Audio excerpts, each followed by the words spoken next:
আকাশের রূপ, না হয় জলের রূপ, না হয় বাতাসের, না হয় বিশ্বের কোন পরমাণু না হয়ে, না হয় তেজস্ব কণিকাগুলি সম্মিলিত হয়ে এই বিশেষ আকারে আকাশে ঘুরছিল। মনে রেখো, যে বস্তুর পরিবর্তন আছে তার মধ্যেই চৈতন্য আছে, প্রাণ আছে, জীবন আছে। এই পৃথিবীর সমস্ত বস্তুই চৈতন্যময়। কোনটা বোঝা যায়, কোনটা বোঝা যায় না। এই যে দেখছো পৃথিবীটা, এটাও তার নিজস্ব রূপ নয়। হয় আকাশের রূপ, না হয় জলের রূপ, না হয় বাতাসে, না হয় বিশ্বের কোন পরমাণু, না হয় তেজস্ব কণিকায়। না, কণিকাগুলি সম্মিলিত হয়ে এই বিশ্বের আকাশে ঘুরছিল। তারপর বহু পদার্থের সম্মিলনে আকর্ষণে পৃথিবীর রূপ ধারণ করল। কোন বীজই তার নিজস্ব রূপ নয়। গাছ বলছে আমি বীজ, অঙ্কুর বলছে আমি বীজ, পাতা বলছে আমি বীজ। কাজেই কারো রূপ নিজস্ব রূপ নয়, কিন্তু প্রত্যেক রূপে দেখো প্রাণের স্পন্দন। প্রত্যেকের সঙ্গে প্রত্যেকের যোগাযোগ আছে। গাছের পাতার শিকড়, শাখা প্রশাখা এক যোগাযোগে কাজ করে যাচ্ছে। যেই হাড় ভেঙে গেল, আবার সিমেন্টের মতো মিশিয়ে কিভাবে জোড়া দিয়ে দিল। কে জোড়া দিল? এই যে মিশিয়ে দেওয়ার ভাব, গড়ার ভাব যার আছে, তার নিজস্ব বুদ্ধি আছে। একটা ফোড়া বলে ডাক্তার চাকু ধরে, তার শাস্ত্র মতো তার কাছে। আর এই বিশ্ব জগতের ডাক্তারটি কে? এই জগৎটা যে তৈরি করেছে, বীজতে যে ফুটছে, এসব কে করছে? তাকে তো দেখা যায় না। এই যে সঙ্গে প্রত্যেকের যোগাযোগ আছে, গাছে পাতা শিকড় শাখা প্রশাখা একযোগে কাজ করে যাচ্ছে। যেই হাড় ভেঙে গেল, আবার সিমেন্টের মতো মিশিয়ে কিভাবে জোড়া দিয়ে দিল। কে জোড়া দিল? এই যে মিশিয়ে দেওয়ার ভাগ, করার ভাব যার আছে, তার নিজস্ব বুদ্ধি আছে। কথাটা কি বলছেন? এই হাতটা জোড়া দেওয়ার, যে বস্তুটা দিয়ে যা যা দিয়ে এই হাতটা জোড়া দেওয়া যাবে, যে জোড়া দিতে পারছে, জাগতিক জগতে তার বুঝ আছে, চেতন আছে, চৈতন্য আছে। কিন্তু এখানে এ কথাটা বলছে না। এখানে বলছে অন্য কথা। এখানে বলছে যে কে জোড়া দিল, কে গাছ পাতা এনে তোমার হাতটা জোড়া দিল। এখানে তাই বোঝাচ্ছি, জোড়া দিয়ে দিল। কে জোড়া দিল? এই যে মিশিয়ে দেওয়া ভাব, করার ভাব যার আছে, তার নিজস্ব বুদ্ধি আছে। অর্থাৎ এখানে এই শূন্যকে বোঝাচ্ছে, এখানে অন্য কাউকে বোঝাচ্ছে না। যে যার এই বুঝটা আছে, যার এই জিনিসটা আছে, যে এইটা দিলে এইটা হবে, এইটা দিলে এটা হবে। ডাক্তার কি করলো? কবিরাজ কি করলো? কবিরাজ একটা টান দিয়ে শিকড়টা বের করে দিল, কাঁচা গাছের শিকড় নিয়ে এলো। সে এই জন্য তাকে ভগবান বলা হয়। ডাক্তারকে এই জন্য ভগবান বলা হয়। এটা তো আলাদা লাইন, এটাকে শিখতে হয়। এটার জন্য এখানে এসে এই জগতের জগৎ থেকে তাকে লেখাপড়া শিখে তাকে এই রাস্তাটা বলে দিতে হয়। এই জন্য তাকে ডাক্তারকে ভগবান বলা হয়। কিন্তু অরিজিনালি সে যদি পাতাটা না দিত, সে যদি শিকড়টা না আনতো এইখানে, এইটা এটা এইভাবে লাগবে, ওর হাড় ভেঙে গেলে, ওর হয়ে গেলে এটা, বা ও পড়ে গেলে ব্যথা পেলে, এই যে জিনিসগুলো, সেটা তো প্রকৃতি থেকেই এসেছে। প্রকৃতি একমাত্র বলতে পারে তার বুঝ আছে, তার চেতন আছে, চৈতন্য আছে। তাহলে বুঝ না থাকলে সে কেনই বা তার ওই পাতাটা, গাছের পাতাটার দরকার, ওই গাছের শিকড়টার দরকার? এটাই হচ্ছে কথা। সেখানে এই কথাই বলা হচ্ছে, একটা ফোড়া হলে ডাক্তার চাকু ধরে তার শাস্ত্র মতে, তার শাস্ত্র মতে ডাক্তার চাকু ধরে, তার কাছে এটাই অর্থ। আর এই বিশ্ব জগতের ডাক্তারটিকে একই কথা, একটু আগে যেটা বললাম, হ্যাঁ, সে কে জিজ্ঞাসা এখানে দিয়েছে। এই জগৎটা যে তৈরি করেছে, এই জগতে যে করছে, এসব কে করছে তাকে তো দেখা যায় না। একটা ফুল ফুটতে গেলে আলো না হলে চলে না, বাতাস না হলে চলে না, জল না হলে চলে না, মাটি না হলে চলে না। তারপর বীজ অঙ্কুরিত হয়ে লতিয়ে লতিয়ে জড়িয়ে সুন্দর ফল এই যে সুস্পষ্ট ভাবে প্রকাশিত হচ্ছে, এটা প্রকাশিত হয়ে জানিয়ে দিচ্ছে যে এর মধ্যে স্বাদ আছে, এর ভিতর তার কার্যকলাপ জানিয়ে দিচ্ছে, এর মধ্যে বহু রূপ আছে। সৃষ্টির ভিতর দিয়ে দেখো তার অদ্ভুত ক্ষমতার প্রকাশ। এই যে দেখো আকাশে মেঘ করছে, বৃষ্টি হচ্ছে, কি সুন্দর পানির জলের মতো যদি হু হু করে জল উঠত তবে কি কেউ বাঁচত? একবার বাবার সঙ্গে গেছিলাম, দেখি হাতির সুরের মতো মধ্য দিয়ে জল পান, জল কেনা কেনা সব উঠছে। আমরা দূরে দাঁড়িয়ে দেখছি, নিরাগের লাগে কেমন করে সূর্যের তাপ লোককে তুলন্ত গেলে সব জল টেনে নিচ্ছে। ওই জল যদি পড়ে তবে একটা সাগর না কয়েকটা সাগর হতে পারে। কথাটা কি বলছেন? বলছেন যে এই যে সাগরের জলে, সাগরের জলে হাতির সুরের মতন তোমরা কে দেখেছো, কার নজরে পড়েছে তারপরে নাই আমি জানি না, সাগরের হাতির সুরের মতন শো করে জল টেনে উপরে নিয়ে যায়। হ্যাঁ, সেই জল যদি ওইভাবে কোথাও পড়তো তাহলে তো সাগরের মতন ডুবে যেত। সেটাই এখানে বলছেন। কারণ পৃথিবীর তুলনায় আকাশটা তো অনেক বড়, কত ব্যাপক মেঘটা ছড়ানো রয়েছে। আমাদের থেকে কয়েক মাইল দূরে জল, মেঘ, বাতাস সব আকাশে ভেসে রয়েছে। তার মধ্যে পৃথিবী এমন ভাবে ভেসে আছে, কি সুন্দর তার মধ্যে সূক্ষ্ম দৃষ্টি, সূক্ষ্ম বিবেচনা আছে, দেখা যায় না। তাই বেদ বলছেন, যেদিকে তাকাই সেদিকেই আকাশ, সেদিকেই সৃষ্টি। এই যে আড়াল থেকে কাজ করছেন তিনি, তার পরিচয় পাচ্ছি না। তার পরিচয় পাচ্ছি আমরা কাদের মাধ্যমে, তার পরিচয় পাচ্ছি, কিন্তু তাকে পাওয়া যাচ্ছে না। সৃষ্টির বিষয়বস্তু দিয়ে আমরা পাই তার সূক্ষ্ম সৃষ্টি, সূক্ষ্ম দৃষ্টি, সূক্ষ্ম ভাবনা। এই যে পৃথিবীতে এত মানুষ হয়েছে, কারোর সঙ্গে কারো রূপ মিলে না, হুবহু মিল আছে কারোর সঙ্গে, কারো গলার স্বরের সঙ্গে কারো গলার স্বর মিলে না। এই যে অদ্ভুত রূপ, রূপের পাহাড় কোত্থেকে এলো, অদ্ভুত তার পরিচয়, অদ্ভুত তার বর্ণনা। কাজেই বলছে এই রূপের বর্ণনার শেষ নেই, ব্যাখ্যার শেষ নেই। তাকে কি বলবে তার হদিস নাই। আবার বুঝিয়ে দিচ্ছে তার পরিচয় প্রতি মুহূর্তে প্রতিটি সৃষ্ট ব্যক্তির মাধ্যমে। মা শূন্য যেন বলছে, এই ফাঁকায় কয়েক হাজার সাগর তোমাদের মাথার উপর রেখেছি, সেই জল যে আছে তুমি বুঝতেও পারছো না। আবার কদিন বৃষ্টি হলে সব ভাসিয়ে নিয়ে যাবে। এত জল কোত্থেকে আসছে? আবার শুনলে গর্জন রয়েছে, তেজ রয়েছে।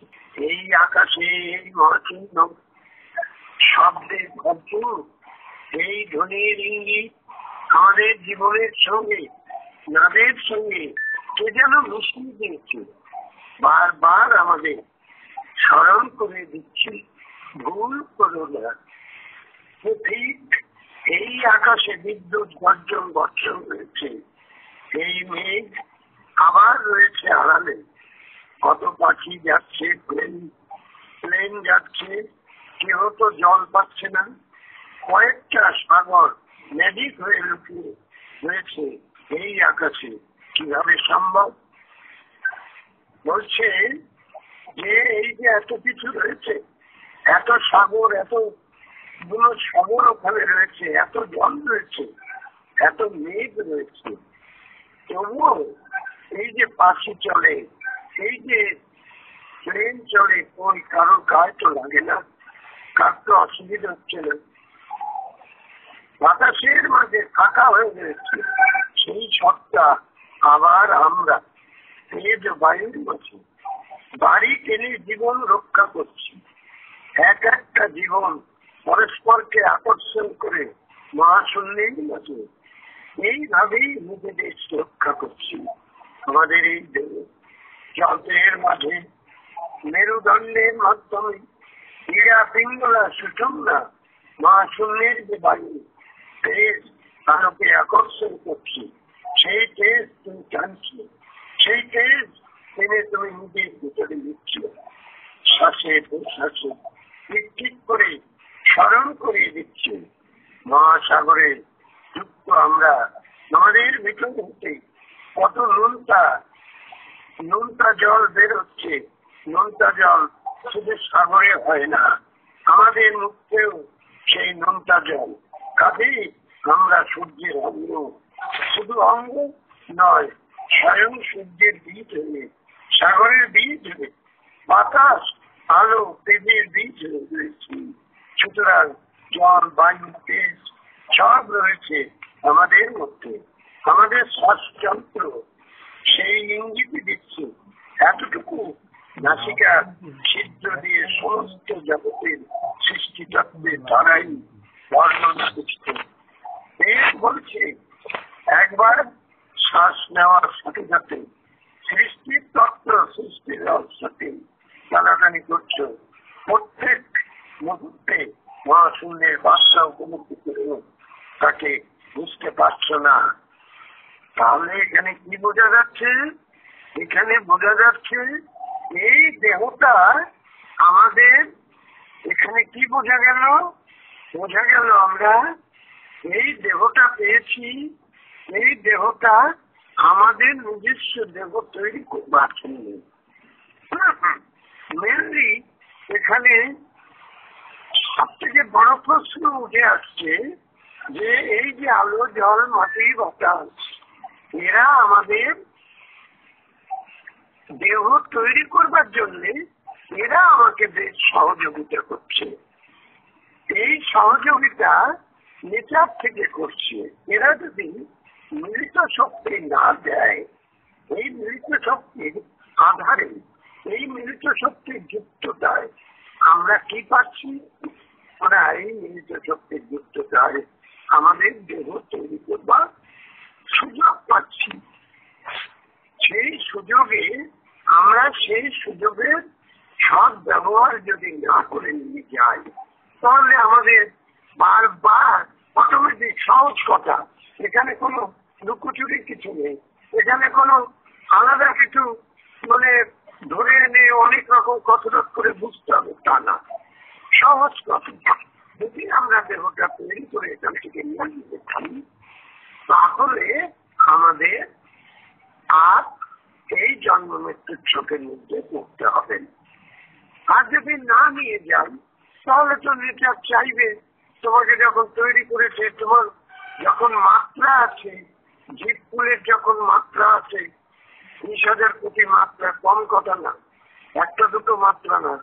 অন্য পৃথিবীতে কি আছে জানি না, এই পৃথিবীতে তো 20,000 কোটি মাত্রা, বিশাল কথা, একটা দুটো মাত্রা না। তাহলে দেখো সেই 20,000 কোটি মাত্রা যদি যে কোনো মাত্রায় তুমি কম থাকলে তোমাকে আবার পাঠিয়ে দিচ্ছে, পাঠিয়ে দিয়ে তোমাকে উত্তীর্ণ করবার জন্য তাই তো জন্মগত অধিকার, জন্মগত মহান, একমাত্র সেই রাস্তাটা পরিষ্কার করে দিচ্ছেন। কিভাবে পরিষ্কার করে দিচ্ছেন? তিনি কিভাবে কষ্ট সৃষ্ট যেভাবেই হোক মেরে গুটিয়ে যেভাবেই হোক তৈরি করে নিয়ে যাচ্ছেন। কেন তৈরি করে নিয়ে যাচ্ছেন? তার কারণ এই সুযোগ তো তোমরা আর পাবে না, এই সুযোগ তো তোমাদের কাছে আসবে না। এইখান থেকে তুমি যদি খাবলা খানিকটা বাদ থাকে, খাবলা খানিকটা যদি বাদ থাকে, সেটা উদাহরণ উল্টো দিক থেকে দিচ্ছি, উল্টো দিক থেকে উদাহরণটা দিচ্ছি, তোমরা বোঝবার চেষ্টা করবে। হ্যাঁ, উদাহরণটা একদম উল্টো দিক থেকে দিচ্ছি। পৃথিবীকে দিয়ে, পৃথিবীটা যখন আসছে তখন সে যখন আসে তখন তার খানিকটা খাবলা চলে যায়, যাকে নদী নালা সাগর তৈরি করে দেওয়া হয়। ওইখান থেকে নেচার ওইটাকে টেনে বের করে নিয়ে অন্য জায়গায় আরেকজনের সাথে জড়ো করে দেয়, আর ওই জায়গাটা জলে ভর্তি করে দেয়। সেই জলটা ভর্তি করে দেয় কেন? তাহলে এখানে জলটা পাবে কোথায় এসে? এত জল তো আর একবারে হবে না। তাই ওই মাটিটাকে, ওই জায়গাটাকে ভরাট করবার জন্য, ভরাট হোক আর চাই না হোক, ভরা যদি গোল বস্তুটা যদি এখানে এসে যায় তাহলে জলটা পাবা কোথায়? জলটা না পেলে বাতাসটা আসবে না, জলটা না পেলে জীবকুল জন্মাবে না। এই সিস্টেমে তাই নেচার থেকে যখন একটু অন্য কথা বললাম, অন্যভাবে বললাম, হ্যাঁ, জীবকুল তাহলে জন্মাবে না যদি জল না আসে। তার কারণ এখানে আর একটা জিনিস বড় করে দেখা যাচ্ছে, বিশাল করে দেখা যাচ্ছে, বিরাটত্ব ভাবে দেখা যাচ্ছে। কি? সেটা হচ্ছে জল। জলই হচ্ছে দেখা যাচ্ছে, জলই যেন মনে হয়, জলই যেন জলের যা গতি, জলের যা ভাব, জলের যা পরিবর্তন, জলের যা সৃষ্টি, জলের যা পরিস্থিতি, জলের যেরকম পরিস্থিতি, যেরকম ভাব চাপ, সমস্ত কিছু জল থেকে যেন মনে হয় যেন এখনো পর্যন্ত সঠিক জায়গায় যেতে পারিনি, মনে হয় যেন জলই সব, জল থেকেই যেন সব হচ্ছে। সূর্যের জন্ম যেখানে জল থেকে, বিদ্যুতের জন্ম যেখানে জল থেকে, আকাশের বাতাসের জল যেখানে জন্ম থেকে। তাই নিজেকে জানতে গেলে তখন তার স্বচ্ছতা চাই। কেন স্বচ্ছতা চাই? জল তো অপবিত্র না, জল তো স্বচ্ছ, সূর্য তো স্বচ্ছ, বাতাস তো স্বচ্ছ, মাটি তো স্বচ্ছ, সে তো কাউকে অস্বীকার করে না, তার সাথে কারোর সাথে সে চালাকি করে না। তাহলে তাদের স্বচ্ছ পবিত্র বস্তু দিয়ে যে আমাদের দেহটা যে তৈরি, তাহলে নেচার কেন চাইবে না যে স্বচ্ছতা? তাকে স্বচ্ছতা চাওয়াই দরকার। এটাই তো স্বাভাবিক। এইটাই তো হচ্ছে যে স্বচ্ছ, যেটা আমাদের বোঝা উচিত যে তার স্বচ্ছতা চাওয়া উচিত। তার কারণ আমরা যা দিয়ে তৈরি, আমরা যা দিয়ে বুঝেছি। তো এখানে কি বলছে, এখানে তবে তাদের স্বচ্ছতা দিয়ে যখন আমার এই বডিটা তৈরি, আমি বলে যে বস্তুটা এখানে প্রমাণ করছে, আমি যদিও আমার পরিচয় নেই, আমার ঠিকানা নেই, আমার কিছু নেই, যদিও আমার এই দেহটাও পরিবর্তিত, হ্যাঁ, আমি কিভাবে যে আমি হলাম, আমার যে আমিত্ব কোথায়, সে অস্তিত্ব এখনো খুঁজে পাওয়া যায়নি। হ্যাঁ, তবুও বলতে হচ্ছে, আমি না বলে পারা যাচ্ছে না, হ্যাঁ, বোঝানো যাচ্ছে না। তো আমি এখানে, আমি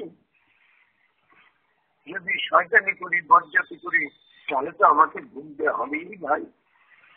এই স্বচ্ছতা তারা যারা দিচ্ছে তারাও তো বিরাট বিরাট এক একজন, বিশাল বিশাল, তারা মানে মহাশূন্যের স্রষ্টার ভিতরে পড়ে গেছে, তারাই স্রষ্টা, তারাই সৃষ্টি করছে। তাদের ব্যক্তি সত্তা আছে, তবুও তারা সৃষ্টি করে চলেছে। এত স্বচ্ছতা কেউ স্বচ্ছতা দিয়ে তোমার দেহ তৈরি করে দিয়ে তোমার দেহকে দান করেছে। তা সত্ত্বেও যদি আমরা যদি শয়তানি দরজাতি করি, আমাদের তো বুঝতে হবে ভাই। তাই আমাদের এই সুযোগ থাকতে আমরা যেন নিজেদের স্বাধীন দেহটা যেন তৈরি করে নিয়ে যেতে পারি। তাই কি বলছেন, বলছে প্রত্যেক মুহূর্তে মহাশূন্যের বার্তা উপলব্ধি করেও তাকে বুঝতে পারত না। দেবর্ষি বলছেন প্রভু বিষ্ণুকে, দেবর্ষি বলছেন প্রভু বিষ্ণুকে কেন প্রভু বুঝেও বুঝতে পারি না। বিষ্ণু বলছেন, হে দেবর্ষি, মৃত্যু আছে তুমি বুঝেছ? দেবর্ষি, আগে তা তো বুঝি। মৃত্যু আছে, একদিন চলে যেতে হবে এই পৃথিবী থেকে।